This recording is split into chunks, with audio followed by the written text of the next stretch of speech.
What's up, guys? So, this press conference just happened maybe like an hour ago, maybe 30 minutes ago, whatever. But this press conference just happened, and this lady during the press conference asked about the mandatory vaccines for the military, and we're going to look into this right now. All right. Absolutely. Can I ask one more vaccine Yes, ma'am. question? Is now that there's been several weeks since the decision to make this mandatory, what is the Secretary's policy or decision on any troops who refuse to get the vaccine? Great question. What the Secretary has communicated to the military departments is to execute this mandatory vaccination program with obviously skill and professionalism, which we always do, but also with a measure of compassion. And so for A measure of compassion. What does that mean? A measure of compassion. What? a member who still objects. Now, obviously, you can ask for an exemption on religious grounds, and you certainly could be exempt if you have a pre-existing condition that your doctor advises you not to get it, obviously. But if it's an objection outside those two frameworks, the individual will be offered a chance to sit down with a physician and have that physician communicate to them the risks that they're taking by continuing to not want to take the vaccine. They will also be offered a chance to sit down with their chain of command. Now, this is the problem, right? So they say you can, you'll be able to opt out if for religious purposes, right? Okay, understandable if you have pre-existing condition. Understandable, right?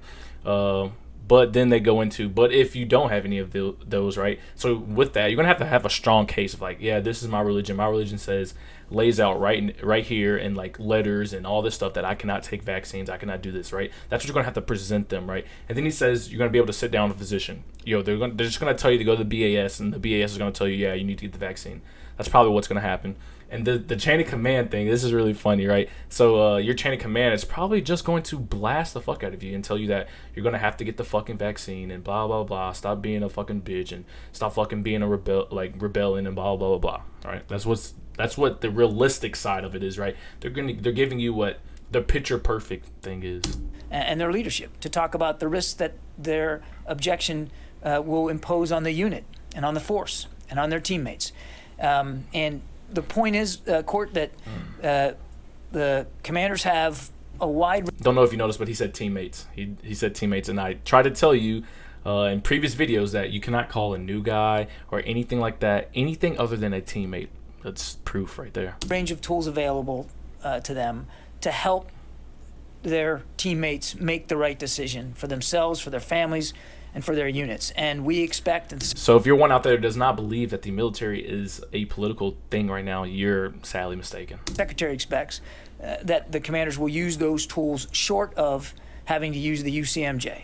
If the service member goes to the counseling, does not have a religious objection, and still objects and refuses to get the vaccine, the individual will begin to be processed in UCMJ? I want to just say, whoever this lady is on his ass, because she's saying the realistic thing. People are not going to say the religion is not going to allow them to. They're going to go to the counseling because they're going to have to do that, and they're still not going to want it, right? And she's asking, what's going to happen? Are you going to receive an NJP, right? And let's just see what this guy says.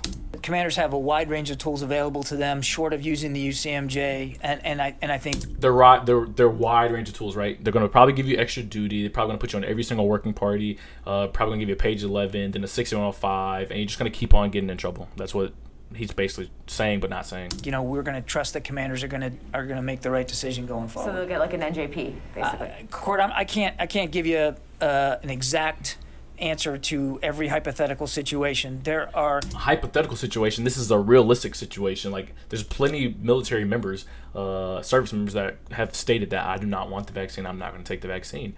And so, as you heard it straight from the source, right? They're going to have to go to counseling. Okay, cool. I'll go to counseling. All right. They're going to sit down with command. Okay, sit down with command. You're going to get blasted or whatever. Then they're going to be like, are you going to get the vaccine? Someone's still probably going to be like, no. So therefore, like I said, they're going to be put on every single working party, probably 6105, page 11, and then eventually just going to keep getting NJP. And you know what happens once you get, more than 2 NJPs underneath your belt? You're getting kicked out, right? That's what's going to happen.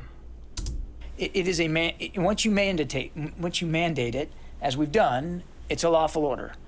It's a lawful order, and we fully anticipate that our troops are going to follow lawful orders. So this is why I tell you, make sure this is what you want to do. As he just stated, right? Without saying it, he just told you that they control your life, right? When you sign that contract, when you raise your right hand, right, they have complete control of you pretty much, right? So he's basically saying, well, they joined, they signed the contract, they raised their right hand, and they literally signed that they're going to obey all lawful orders, and if they don't, then they're going to get in trouble. That's what he just said. When you raise your right hand and you take that oath, that's what you agree to do. And it hasn't been a problem in the past with other vaccines. Now, I recognize COVID has a different history to it and a different cultural ascription to it. But it's a lawful order, and it's our expectation that troops will obey lawful orders. And we also expect that commanders will have plenty of other tools available to them to get their vaccination rates up and to get these individuals to make the right decision, short of having to use disciplinary action. Okay, and now is this going to be realistic? No. So what are you telling me, right? So they're basically telling you that if you don't want to get the vaccine, like absolutely you're not going to get it no matter what. They're just going to, basically what they're going to do, they're just going to NJP you and try to threaten you until you want to get the vaccine. Now, is that right? I'll leave that up to you to decide.